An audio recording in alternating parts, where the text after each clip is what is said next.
आणि शिवशाहू फुले गांधी नेहरू आंबेडकरांना मी मानाचा मुजरा करतो। आणि आजच्या या कार्यक्रमाच्या प्रसंगाने 84 वर्षाचा योद्धा आपल्या सर्वांचे नेते आदरणीय पवार साहेब या ठिकाणी उपस्थित आहेत। महाराष्ट्रामधले एक लोकप्रिय युवा आमदार म्हणून ज्यांच्याकडे पाहिलं जातं, भविष्यातला एक नेता म्हणून ज्यांच्याकडे महाराष्ट्राचा पाहिलं जातं, असे आदरणीय रोहितदादा पवार, विचारमंचावर उपस्थित असलेले डॉक्टर सेलचे राज्याचे अध्यक्ष डॉक्टर सुनील जगताप, पुणे शहराचे अध्यक्ष माजी महापौर प्रशांत जगताप, माजी आमदार आणि सामाजिक न्याय विभागाचे राष्ट्राचे अध्यक्ष जयदेवांना गायकवाड, पिंपरी चिंचवडचे अध्यक्ष कामथे, प्रकाश आप्पा मस्के राज्याचे उपाध्यक्ष, डॉक्टर सेलचे मागे बसलेले सर्व उपाध्यक्ष, सामाजिक न्यायाचे राज्याचे अध्यक्ष माननीय कांबळे, पुढे समोर अनेक वेगवेगळ्या जिल्ह्याचे अध्यक्ष आहेत, वेगवेगळ्या तालुक्यांचे अध्यक्ष आहेत, युवा संघर्ष यात्री आहेत, डॉक्टर सेलचे पदाधिकारी आहेत, डॉक्टर आहेत, माता भगिनींनो, सुरुवातीला एक घोषणा देऊ आणि मी माझं प्रास्ताविक घेतोय। तुम्ही सगळ्यांनी आवाज द्या। अरे देश का नेता कैसा हो, महाराष्ट्राचा बुलंद आवाज, हे केल्याशिवाय आपल्या अंगात येत नाही। आणि अंगात यायचं असेल तर शरद पवार लागतातच, हा आमचा सगळ्यांचा अनुभव आहे। मी प्रास्ताविकामध्ये बोलण्यासाठी उभा आहे। एरवीची राजकीय चौकातली सभेतली भाषण जी होतात ते भाषण मी आता इथे करणार नाही। मी उभा याच्यासाठी आहे की युवा संघर्ष यात्रेची संकल्पना कुठून आली, त्याचं उद्दिष्ट काय होतं आणि आम्हाला प्राप्त काय झालं, मिळालं काय, फलित काय, या 3 गोष्टी मी या ठिकाणी सांगण्यासाठी उभा आहे। ही संकल्पना आली याचं कारण असं, जेव्हा आपल्या पक्षावर 2 जुलैला भारतीय जनता पार्टीकडनं दरोडा पडला आणि त्या 2 जुलैच्या नंतर महाराष्ट्रामध्ये जे राष्ट्रवादी काँग्रेस पक्षाच्या नावाचे कुटुंब होतं, एक परिवार होता, पवार साहेबांच्या नेतृत्वाखालचा जो पक्ष होता, त्या पक्षाचे कार्यकर्ते अस्वस्थ झाले, अनेक जणांच्या डोळ्यामध्ये अश्रू सुद्धा आले, माझ्या स्वतःच्या सुद्धा डोळ्यात अश्रू आले होते। आणि आता काय होणार अशा विवंचनेमध्ये कार्यकर्ता होता। मोठे मोठे नेते ज्यांना साहेबांनी आशीर्वाद दिला, मंत्रीपद दिली, ते लोक तिकडे गेले, पलीकडे गेले, अनेकांच्या मनामध्ये कन्फ्युजन होतं। आता कसं होणार, ते परत येणार आहेत का, काय होणार आहे, ते कसलं डाव आहे, काय प्रकार आहे, हे कोणालाही समजत नव्हतं। मी मात्र एक पोस्ट लगेच टाकली, शपथविधी झाल्या दुसऱ्या मिनिटाला आम्ही साहेबांसोबत म्हणून ही पोस्ट टाकली। मला अनेकांचे फोन आले, असं कसं काय झाले, साहेबांना विचारलं का, म्हणलं काय विचारायचं, साहेबांचा विचार, साहेब ही व्यक्ती नाही, साहेब विचार, म्हणलं साहेबांचा विचार काय मला कळलेला नाही। आणि मग त्या वातावरणाने महाराष्ट्रामध्ये जेव्हा लोक पाहत होती आता काय होणार काय होणार, महाराष्ट्राच्या तमाम साहेबांच्या प्रेमी लोकांना, जे साहेब प्रेमी लोक महाराष्ट्रातले होते, पक्षाचे बिलीचे कार्यकर्ते होते, त्यांना आश्वासन देण्यासाठी कुणीतरी पुढे यायला हवं होतं। आणि आदरणीय रोहितदादा पवारांनी ते शिवधनुष्य आपल्या खांद्यावर घेतलं आणि साहेबांचा संदेश म्हणून एक दौरा काढला। तो महाराष्ट्रामध्ये दौरा साहेबांचा संदेश काढल्यानंतर आमच्या सगळ्यांच्या आग्रहास्तव साहेबांच्या 5-6 सभा झाल्या। त्याची पहिली सभा बीडला झाली। त्या बीडच्या सभेच्या आधी रोहितदादाच्या नेतृत्वाखाली आम्ही रविकांत गोरपे, पंकज नाना बोराडे असतील, कविता मेत्री असतील, अशा विषय बरेच कार्यकर्ते मराठवाड्याचे, मी सगळ्यांची नाव घेणं शक्य नाही मला, परंतु सगळ्या कार्यकर्त्यांची टीम रोहितदादांना आम्ही मराठवाड्याचा दौरा पूर्ण केला। बीडला पहिली सभा झाली, त्याच्यानंतर कोल्हापूरची सभा, जळगावची सभा, तशा पद्धतीने आम्ही वेगवेगळ्या ठिकाणी दौरे केले। हे दौरे करत असताना रोहितदादांना जी लोक भेटत होती, जी पुढे येऊन मिठ्या मारत होती, फोटो काढत होती आणि मोठ्या आपुलकीने सांगत होती, रोहितदादा मला तुमच्यात शरद पवार दिसतात। रोहितदादांना सुद्धा शॉकिंग होतं। रोहितदादा ठिकठिकाणी स्वागत करताना लोकांना सांगत होते की हा सत्कार, हा सोहळा, हा सन्मान माझा नाही, हा पवार साहेबांमुळे मला सन्मान मिळतो म्हणे। आणि मग त्यावेळेस एक प्रश्न लक्षात आला रोहित की महाराष्ट्रामध्ये बेरोजगारीचं मोठं इथं संकट आहे, महागाईचं मोठं संकट आहे, शेतकऱ्यांचे अनेक प्रश्न आहेत, स्पर्धा परीक्षा देणाऱ्या विद्यार्थ्यांचे अनेक प्रश्न आहेत, महिलांचे प्रश्न आहेत, शेतकरी पूरक व्यवसाय करणाऱ्या लोकांचे प्रश्न आहेत, दूध उत्पादकांचे प्रश्न आहेत. हे सगळे प्रश्न रोहितदादांना सतावत होते. लोक निवेदन देत होती, लोक प्रश्न विचारत होते, दादा आम्हाला आता वाली कोण, तुम्ही आमचे प्रश्न सोडवणार का? रोहितदादा अस्वस्थ असायचे. आणि रात्रंदिवस दादांच्या बरोबर होतो. रोहितदादा रात्रीचे अस्वस्थ असायचे की मी काय करू शकतो, मला आता काहीतरी करावं लागेल. आणि महाराष्ट्रानेच ठरवलं रोहितदादांना आता हे पुढे जावं लागेल. आणि मग रोहितदादांना ते साहेबांचा संदेश काढत असताना एक लक्षात आलं की आता आपल्याला लोकांच्यातच गेलं पाहिजे. आता सभा वगैरे याच्यापेक्षा मला लोकांच्यात बोलायचंय, लोकांचे प्रश्न मला ऐकायचे आहेत. ही संकल्पना त्यांच्या डोक्यात आली. मग आमच्या कार्यकर्त्यांशी टीममध्ये चर्चा केल्यानंतर पुणे ते नागपूर 800 किलोमीटरची पदयात्रा फायनल झाली. ही पदयात्रा सुरू होत असताना पुण्यामध्ये आदरणीय साहेबांच्या माध्यमातून ती सुरू झाली. समतेचे पुरस्कर्ते ज्यांनी समतेचा विचार या महाराष्ट्रातल्या महात्मा फुलेंच्या वाड्यातून याला सुरुवात झाली, ज्या राजमाता जिजाऊंच्या लहान बाळाची सुरुवात झाली. आणि पुण्यामध्ये पदयात्रा करत करत करत पुण्याच्या टिळक स्मारक मंदिरामधून साहेबांचं मार्गदर्शन घेऊन, साहेबांचा आशीर्वाद घेऊन त्या ठिकाणी ती पदयात्रा सुरू झाली. त्या काळामध्ये वातावरण फार गंभीर होतं महाराष्ट्रामध्ये.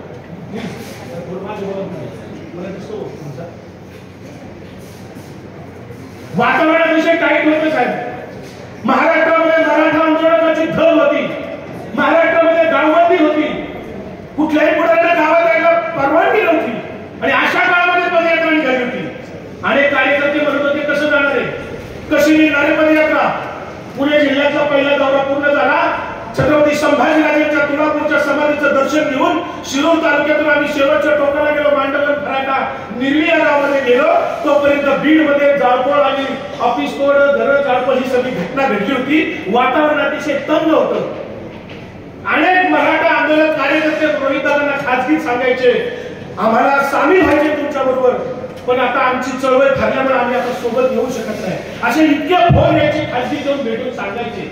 आणि मग निर्वीच्या तिथे शिरूर तालुक्यामध्ये ती यात्रा काही काळ स्थगित करण्याचा निर्णय सर्वांमध्ये घेण्यात आला. जे प्रभारी पुढच्या रांगेत बसलेले कार्यकर्ते यांना बोलून घेतलं. रोहितदादांनी 2 तास चर्चा केली. सगळ्यांची चर्चा करून निर्णय घेतला की आपण काही काळ स्थगित करू. स्थगित केलं असेल तर रोहितदादांनी ठरवलेलं रोहितदादा थांबवणार कशी. दिवाळीचा काळ होता. दिवाळीच्या काळात सुद्धा रोहितदादांनी आधीच जाहीर केलं होतं मी दिवाळी या वर्षीची लोकांच्याच साजरी करणार म्हणून. आणि ठरवल्याप्रमाणे रोहितदादांनी आपल्या सहकुटुंब दिवाळी लोकांच्या साजरी केली. सिंदखेड राजा असेल, पारनेर तालुका असेल, तिकडे एकल महिलांचे बचत गट असतील, अनेक कार्यक्रम त्या ठिकाणी झाले. मी सविस्तर त्याच्यात जात नाही. पण त्या दिवाळीच्या त्या काळात सुद्धा रोहितदादा घरी बसले नाही. दिवाळी लोक आनंद व्यक्त करतात, पण रोहितदादा म्हणजे महाराष्ट्र इथे पेटलाय. मराठा आंदोलक इथे जीव तिथे त्या ठिकाणी टांगलेला लागला जरांगे पाटलांचा. ओबीसी मराठा वाद लागलाय. लोकांना काय सांगायचं. कुणीतरी काहीतरी तिथं साहेबांच्यावर पण आरोप करत होते. अनेक गोष्टी होत्या. आणि अशा वातावरणामध्ये मराठा विरुद्ध ओबीसी आणि ओबीसी विरुद्ध मराठा असं वातावरण वाढत गेलं होतं. सरकार तिथे त्याच्यामध्ये अजून त्या अधिक तेर होतं. सरकार पुरस्कृत त्या जातीच्या संघटनांना खतपाणी घातलं जात होतं. आणि ओबीसी मराठा वाद आणखी पेटवला जात होता. मराठवाड्यात त्याची धग जास्त होती. दौरा पुन्हा सुरू झाला. चौंडी येथे अहिल्याबाई होळकरच्या स्मारकाला सुरुवात करून कर्जत जामखेडमधून दुसरा युवा संघर्ष यात्रेचा टप्पा सुरू झाल्यानंतर साहेब खरे अनुभव आम्हाला तिथून पुढे सुरू झाले. तिथून पुढचे जे अनुभव होते तिथं पदयात्रे सगळे बसले आहेत. पहिले 4 दिवस चालले. काहींना वाटतं लोक यायची, कुणी 1 दिवस चालायचं, कुणी 2 दिवस चालायचं, कुणी 4 दिवस चालले. पण पुढच्या टप्प्यामध्ये जे ज्वलंत अनुभव होते ना ते कुठल्याही इन्स्टिट्यूट मध्ये मिळणारे नव्हते, कुठल्याही पुस्तकात मिळणारे अनुभव नव्हते. हा आदर्श होता राष्ट्रपिता महात्मा गांधींचा. महात्मा गांधी जेव्हा आफ्रिकेतून भारतात आले तेव्हा त्यांना नामदार गोपाळकृष्णनी विचारलं तू भारत बघितलाय का, तुला काम करायचं देशात, भारत बघितलाय का. हे वाक्य महात्मा गांधींनी ऐकल्यानंतर गांधी अस्वस्थ झाले आणि देश फिरायला निघाले. त्या काळातला एकमेव नेता होता महात्मा गांधी. त्यांनी देश समक्ष जाऊन पाहिला. तोच आदर्श रोहितदादांनी घेतला. लोकांशी बोलायचे, लोकांशी जाणून घ्यायचे. आणि रोहितदादा बाहेर पडले. वातावरण इतकं तंग होतं अक्षरशः आम्ही अनुभवत होतो. पण लोकांचे प्रश्न फार ज्वलंत होते. साहेब आम्ही जे प्रश्न हाती घेतले होते मीडिया इथे पत्रकारांच्या माध्यमातून आम्हाला मराठा आणि ओबीसीला सांगायचे. रोहितदादांनी जे 25, 30, 35 प्रश्न हातात घेतले होते प्रश्नांना जात नव्हती, त्या प्रश्नांना धर्म नव्हता. बेरोजगारीला जात नाही, बेरोजगारीला प्रवर्ग नाही, महागाईला जात नाही, धर्म नाही. शेतकऱ्यांच्या प्रश्नाला कापसाला जात नाही, सोयाबीनला जात नाही, उसाला दुधाला जात धर्म नाहीये. आणि म्हणून हे सगळे प्रश्न, स्पर्धा परीक्षांचे सगळे प्रश्न रोहितदादा जेव्हा घेऊन निघाले होते, त्याच्यामध्ये ते सगळे प्रश्न होते, 35 मुद्दे काढले होते, अभ्यास पूर्ण काढले होते. त्या सगळ्या प्रश्नावर कंत्राटी नोकर भरतीपासून ते प्रश्न होते, ते सगळ्या जातीचे होते, सगळ्या धर्माचे होते. त्यामुळे ते मराठ्यांना सुद्धा लागू होते, ओबीसीला सुद्धा लागू होते. आणि मग मात्र मराठवाड्यात सगळ्यांना वाटत होतं कुठेतरी संघर्ष यात्रा अडवली जाईल. पण आम्ही स्वतः ऐकत होतो, लोक म्हणत होती फक्त पवार साहेबांचा नातू आहे, रोहित पवार आहे म्हणून आम्ही जाऊन देतो, नाही तर जाऊन देत नव्हतो. ती लोकांची वाक्य होती. 2-3 प्रसंग सांगतो. साहेब मुक्कामाच्या ठिकाणी रोहितदादांनी अतिशय आमची व्यवस्था चांगली केली होती. खरं तर संघर्ष यात्रेमध्ये आधी लोकांना प्रश्न पडला होता, झोपायचं कुठं, जेवायचं कसं, आंघोळ कशी करायची, टॉयलेटला कसं करायचं. पण ही सगळी व्यवस्था अतिशय उत्तम दर्जाची रोहितदादांनी केली होती. कुठल्याही संघर्ष यात्री पदयात्रेला त्याचा त्रास झाला नाही. फिरती टॉयलेट होती, आंघोळीची गरम पाण्याची व्यवस्था होती. सकाळी 6 वाजता आम्हाला नाश्ता यायचा, फळांच्या सह दर्जेदार नाश्ता यायचा. 6 वाजता घरी पण आम्ही करत नव्हतो. आम्ही सकाळी 12 वाजेपर्यंत चालायची, दुपारी परत 3 तास विश्रांती असायची. आम्ही तिथं पोहोचायच्या वेळेस जेवण तयार असायचं. लोकांना कुठला त्रास होणार नाही असं आमच्या आरोग्याच्या आणि आहाराच्या शास्त्र पद्धतीने जेवण दिलं गेलं सगळीकडे. कुणी नाराज नसायचं, लोक आनंदाने चालत होती. जी 100 कार्यकर्ते ज्यांचा इथे सन्मान होणार आहे, जे पूर्णवेळ संघर्ष यात्री म्हणून चालले, ते कुणी तक्रार करत नव्हते. शिस्त कमिटी म्हणून माझ्याकडे होती, मला वाईटपणा घ्यावा लागला असेल कदाचित, पण सगळेजण मला सहकार्य करत होते. शिस्त पालन करत असताना सुद्धा तात्पुरतं जरी कोणाला राग आला तरी सगळेजण मला चिटकायचे. मी त्या ठिकाणी दुपारच्या विश्रांतीला कुठेतरी अभ्यास वर्ग घे, बौद्धिक घे, प्रश्न उत्तर करतो. ते संध्याकाळी रोहितदादांच्या बरोबर डिस्कशन व्हायचे. हे सगळं करत असताना जेव्हा लोकांशी बोलत होतो, एक मुलगा भेटला साहेब जालना जिल्ह्यामध्ये. लहान मुलगा होता, शेळी घेऊन त्याची आई चालली होती, त्याची बहीण होती. रोहितदादांनी त्या मुलाला विचारलं, बाळा तू कितवीला आहे? त्या आईला विचारलं तुम्ही काय करता? त्या मुलीला विचारलं तुम्ही काय करता? पत्रकारांच्या माध्यमातून मला महाराष्ट्राला सांगायचंय, साहेबांना तर ते माहितीच आहे. त्या 7 वर्षाच्या मुलाला जेव्हा रोहितदादांनी विचारलं की बाळा तुला काय व्हायचंय पुढे, असा जेव्हा प्रश्न त्या रोहितदादांच्या मुलाला विचारला ना, अंगावर शहारे येतील असं उत्तर मिळालं. तो मुलगा म्हणला मला बिगारी व्हायचंय, बिगारी. 2 दिवस रोहितदादा सुद्धा अस्वस्थ झाले त्या उत्तराने. आमची स्वप्नच मारून टाकल्यात. 7 वर्षाचा मुलगा जर म्हणत असेल मला बिगारी व्हायचंय, याचं कारण असं होतं त्याचा बाप मिस्त्री होता. त्याच्या हाताखालचा जो माणूस होता बिगारी ज्याला म्हणतात, त्याला पगार आठवड्याला त्याचा बाप करायचा. आणि पैसे त्या वाटताना पगाराचे त्याला दिसायचे काय पैसे असतील, 500-1000 रुपये मेहनतीचे असतील. तर त्या मुलाला वाटलं बिगारी काम केले की पैसे मिळतात. 2 दिवस आम्हाला कोणाला करमलं नाही. अनेक व्यथा होत्या. एक महिला भेटली कापूस वेचणारी. जे लोक शेतकरी कापूस बाजारात मार्केटमध्ये घेऊन जायचे, तो पडलेली जी कापसाची गोंड होती, ती महिला ती गोंड विकायची, टोपली गोळा करायची, विकायची, तिच्यावर तिचं कुटुंब चालायचं.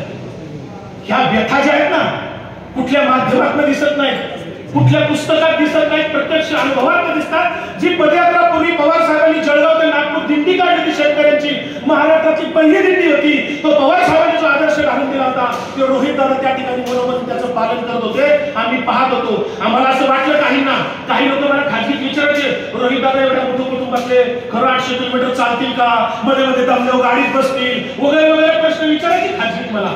पण रोहितदादा गाडीत बसले ते कसले? रोहित पवार साहेबांचाच नातू. रोहितदादा 1 मिनिट सुद्धा पुढे गाडीत बसलेला आहे. जो रोजचा 18, 20, 22 किलोमीटरचा प्रवास असायचा, रोहितदादा त्या ठिकाणी एका दमात चालत होते. कुठेही थकले नाही, थकवा जाणवला नाही. संघर्षाची तमान बाळगता मी निरीक्षण करत होतो मानसशास्त्र अभ्यासक म्हणून. रोहितदादा हे सगळं आतून करत होते, आतून करत होते. त्यांना लोकांच्या जायचं होतं, भिडायचं होतं, महाराष्ट्र समजून घ्यायचा होता. काही लोक म्हणत होते, आम्हाला विचारायचे कुठून आलात? मी म्हणायचं पुणे जिल्ह्यातून आलोय. मला 4-5 ठिकाणी ती उत्तरं मिळाली मला स्वतःला. तुमचं बरं आहे पश्चिम महाराष्ट्रातलं, तुमच्याकडे पवार साहेब म्हणायचे. आणि मग मी व्हिडिओ त्या काळात केला की विदर्भ महाराष्ट्रातल्या दैनीय अवस्थेला तालुक्यामध्ये जे मागासलेपणे त्याला कारण काय आहे, तर तिथले आजपर्यंत मागच्या 25 वर्षातले सर्व पक्ष लोकप्रतिनिधी त्याला जबाबदार आहेत. हे माझं निरीक्षण आहे. कारण पवार साहेबांनी जो पश्चिम महाराष्ट्रामध्ये दुग्ध व्यवसाय शेतकऱ्यांना दिला, शेतीपूरक व्यवसाय दिले, फळबाग लागवड दिली, दिलं, पॉली हाऊस दिले, शेती पूरक केलं. कारण साहेब 10 वर्ष 25 वर्ष महाराष्ट्राला सांगतायत, देशाला सांगतायत की शेतीतला एक माणूस कुटुंबाचा कुणीतरी इतर व्यवसाय केला पाहिजे, तो उद्योग व्यवसायात जावा, नोकरीत जावा. आणि ते पश्चिम महाराष्ट्रामध्ये दिसतंय. आम्ही तिकडे फिरत असताना विदर्भ मराठवाड्यात एका गावामध्ये चहाला दूध सुद्धा लोक विकत आणत होते. कुठेही दुग्ध व्यवसाय दिसला नाही, कुठं पोल्ट्री व्यवसाय दिसला नाही. जो आप्पासाहेब पवारांनी बारामतीत सुरू केला तो पोल्ट्री व्यवसाय, दुग्ध व्यवसाय मराठवाडा विदर्भात फार कमी दिसला. कुठं सहकारी संस्था यशस्वी फारशा दिसल्या नाही. उद्योग व्यवसाय फार सगळ्या तालुक्यात दिसले नाही. एमआयडीसीची मागणी रोहित दादा करतायत, त्यालाही किती अडथळे बघितला आपण. आणि म्हणून ही संघर्ष यात्रा अशा पद्धतीने खूप अनुभव घेतले, प्रचंड अनुभव चांगले आले. जे कार्यकर्ते पहिल्या दिवसापासून चालत होते साहेब, त्यांच्या शेवटच्या दिवसाची प्रतिक्रिया जर पाहिली, त्या सगळ्यांच्या प्रतिक्रिया घेण्याची वेळ नाही, पण मी त्यांच्या प्रतिक्रिया सामूहिकपणे आपल्याला सांगतो. त्यांची समाजाकडे बघण्याची दृष्टी बदलली, त्यांच्याकडे विचार करण्याची पद्धत बदलली, त्यांच्याचे नेतृत्व गुण विकसित झाले. हे एकंदरीत मला त्याच्यात दिसतं.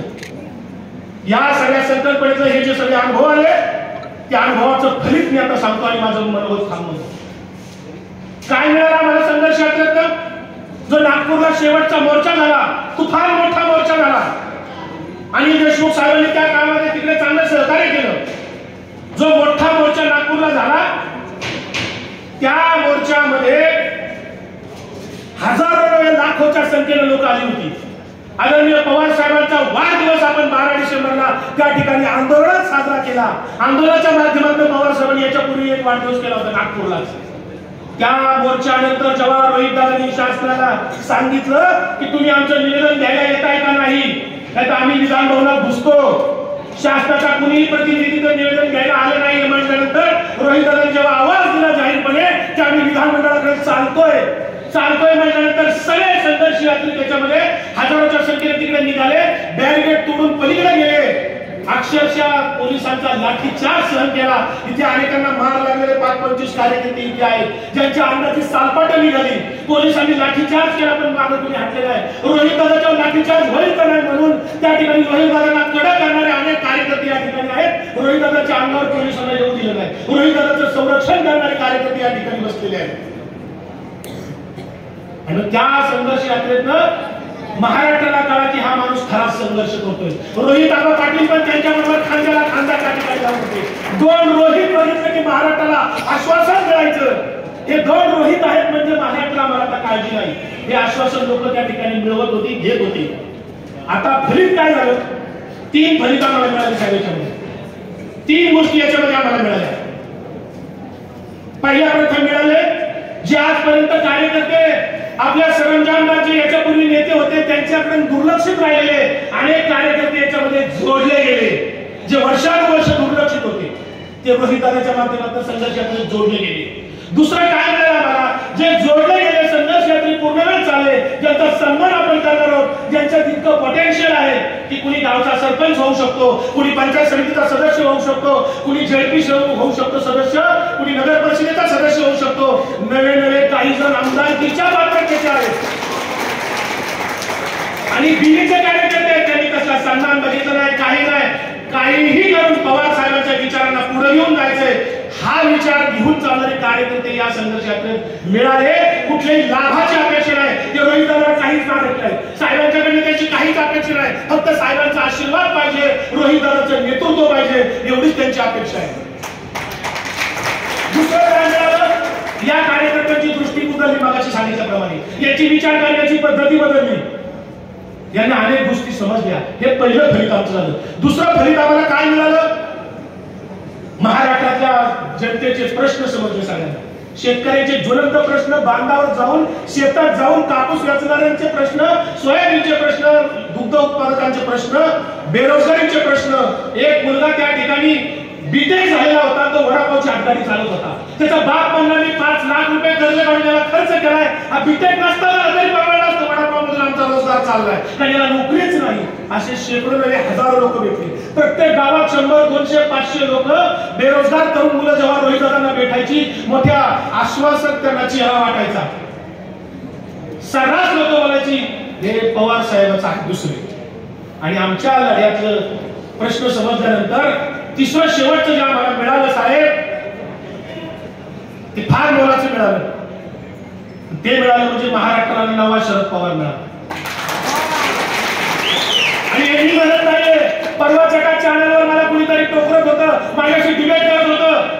मी म्हटलं अरे महाराष्ट्राचा एकमेव रोहित पवार, मी रोहितदादाचं कौतुक करायचं म्हणून बोलत नाही, मी स्तुती पाठक कार्यकर्ता नाही. महाराष्ट्रामध्ये एकमेव रोहित पवार त्याच्यामध्ये लोक म्हणतात की शरद पवार यांच्यात दिसतात म्हणून. आम्ही म्हणलो, लोक म्हणली का नाही? म्हणली का नाही? त्यामुळे साहेब तुमचा आशीर्वाद आम्हाला सगळ्यांना फार महत्वाचा आहे, मार्गदर्शन आम्हाला महत्वाचं आहे. तुमची महाराष्ट्राला गरज आहे. तुम्हीच एकमेव महाराष्ट्राचे पालक आहात, महाराष्ट्राला दुसरा पालक नाहीये. रोहित दादांना आता याच्या पुढची जबाबदारी आपण मोठी द्यावी. रोहित दादांच्या हातामध्ये या महाराष्ट्राचं नेतृत्व करण्याची संधी जर साहेब आपण दिली, रोहित दादा नव्या जमाचे त्या ठिकाणी अतिशय व्यावसायिक आहेत, अतिशय प्लॅनिंग उत्तम करतात, प्रत्येक गोष्टीचं मायक्रो प्लॅनिंग करून त्या ठिकाणी ते यशस्वी करतात. महाराष्ट्राची संघटना मजबूत करण्यासाठी आपण आशीर्वाद द्यावे. माझं लांबलेलं प्रार्थना या ठिकाणी थांबवतो. सोय परिणाम देऊन ठेवतो. जय